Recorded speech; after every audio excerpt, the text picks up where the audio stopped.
How to disable the startup applications in Windows. Hey everybody and welcome back to our channel. In today's video, we are going to provide you with a step-by-step tutorial to make your PC boot faster and cleaner. This works for Windows 10 and 11, so you can follow out this method for that. So we can open up Task Manager for that. We can press Ctrl Shift and ESC at the same time, and that should pop up our Task Manager. And go to the section for Startup, this one right here, and open up the section for Startup Applications. And you will be seeing a list of applications that start with Windows. Now, in order to disable it, you can right click on the ones that are enabled and directly select the option for disable. And once you do so, the disabled application won't run at startup anymore. You can always re-enable them later. Apart from that, another method you can use is you can go to your settings, press Windows plus I for that, and go to apps. After that, go to startup section here.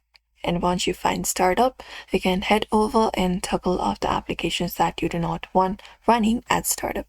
For example, if you do not want this Adobe Ink, you can just go and turn this toggle off, and that should work out for you. And it will toggle off the startup applications.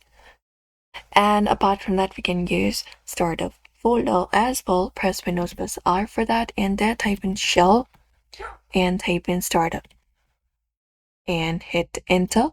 And you can delete the shortcut of the application that you do not want to start with Windows. This only works for the application added to the starter folder manually. And that's it, everybody. Those are probably the method you can follow for now. So we hope this video was helpful. Give this video a like and subscribe for more tips and tutorials.